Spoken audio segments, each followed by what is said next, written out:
Hi நண்பர்களே, நம்ம இப்போ என்ன பண்ண போகிறோம்னு பார்த்தோம்னா, பச்சை மொச்சையை வச்சு கிரேவி தாங்க பண்ண போகிறோம். சூப்பரான டேஸ்ட்டில் ஈஸியாக குயிக்காக பண்ணலாங்க. இந்த ரெசிபி சூப்பராக டேஸ்ட்டாக இருக்குங்க. அந்தந்த சீசனில் என்ன கிடைக்குமோ அதை வந்து அந்தந்த சீசன்லேயும் வாங்கி யூஸ் பண்ணிக்கணுங்க. நம்ம மற்ற சீசனில் வந்து இதை எதிர்பார்த்தோம்னா கிடைக்காது. இப்போ வந்து அந்த சீசனுங்கிறதுனால நான் வாங்கி இந்த ரெசிபி பண்ணலான்னு ட்ரை பண்ணுறேன்.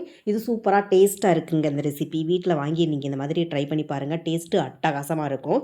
இப்போ வாங்க நம்ம பச்சை மொச்சையை வச்சு கிரேவி பண்ணலாம். அதுக்கு அடுப்பில் ஒரு பாத்திரம் வச்சுக்கலாம். பாத்திரம் வச்சுட்டு தேவையான அளவு ஆயில் ஊற்றிக்கோங்க. ஆயில் ஊற்றிட்டு ஒரு அரை ஸ்பூன் அளவு நம்ம கடுகு உளுந்த பருப்பு சேர்த்து பொரிய விட்டுட்டு இப்போ வந்து சின்ன வெங்காயம் தேவையான அளவு எடுத்து சின்ன சின்னதாக கட் பண்ணி சேர்த்துக்கோங்க. 2 கொத்து கருவேப்பிலை சேர்த்துக்கோங்க. சேர்த்துட்டு வெங்காயத்தை நல்லா பொன்னீர் வர அளவுக்கு நல்லா வணக்கிக்கலாங்க. வெங்காயத்தை நல்லா வணக்கிறதுல தாங்க அந்த குழம்பு டேஸ்ட்டே. நல்லா மிக்ஸ் பண்ணி விட்டு நல்லா வெங்காயத்தை நல்லா வணக்கி விட்டுக்கோங்க. நல்லா வணக்கிட்டு இப்போ வந்து ஒரு 3 தக்காளி எடுத்து பேஸ்ட் பண்ணி வச்சுருக்கிறேன், அதையும் சேர்த்துக்கோங்க.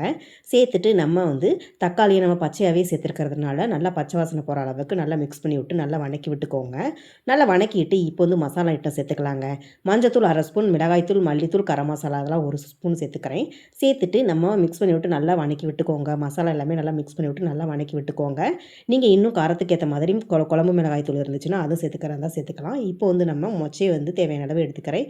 எடுத்துட்டு தேவையான அளவு உப்பு சேர்த்துக்கோங்க. உப்பு சேர்த்துட்டு மசாலா எல்லாமே நல்லா மொச்சையில் நல்லா மிக்ஸ் ஆகிற மாதிரி நல்லா மிக்ஸ் பண்ணி விட்டு நல்லா வணக்கி விட்டுக்கோங்க.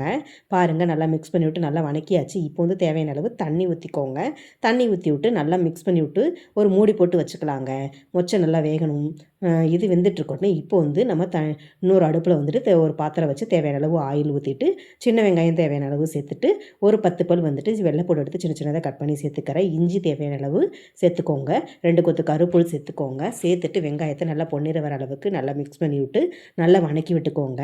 பாருங்கள், நல்லா மிக்ஸ் பண்ணி விட்டு நல்லா வணக்கிட்டு இப்போ வந்து நம்ம என்ன சேர்க்க போகிறோம்னு பார்த்தோம்னா, 1 ஸ்பூன் சோம்பு, சீரகம், ஒரு அரை ஸ்பூன் மிளகு சேர்த்துக்கோங்க. 3 ஏலக்காய், 4 பட்டை, 2 கிராம்பு இதெல்லாம் சேர்த்துக்கோங்க. சேர்த்துட்டு நல்லா மிக்ஸ் பண்ணி விட்டு நல்லா வணக்கி விட்டுக்கோங்க. நல்லா வணக்கி விட்டுட்டு இப்போ வந்து என்ன சேர்க்க போகிறோம்னு பார்த்தோம்னா, தேங்காய் துருவல் தாங்க சேர்க்க போகிறோம்.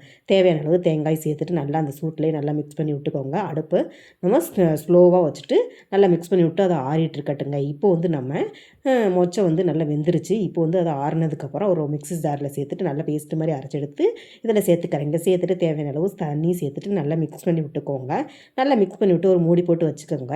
கிரேவி கன்சிஸ்டன்சிக்கு வரட்டும். பாருங்கள், கொஞ்சம் நேரம் மூடி போட்டு வச்சு எடுத்தாச்சு. நல்லா குக் ஆகிருச்சு. கிரேவி கன்சிஸ்டன்சிக்கு வந்து நல்லா கொதி வந்துருச்சு. இப்போ வந்து அடுப்பு ஆஃப் பண்ணிவிட்டு மல்லித்தலையை தூவி விட்டுக்கோங்க. தூவி விட்டுட்டு நல்லா மிக்ஸ் பண்ணி விட்டுக்கோங்க. அவ்வளோதாங்க, மொச்சை கிரேவி ரெடிங்க. சூப்பராக டேஸ்ட்டாக ஈஸியாக இருக்குங்க. இதை வந்து நம்ம சாதம், சப்பாத்தி, பூரி எதில் வேணாலும் காம்பினேஷன் வச்சு சாப்பிட்டு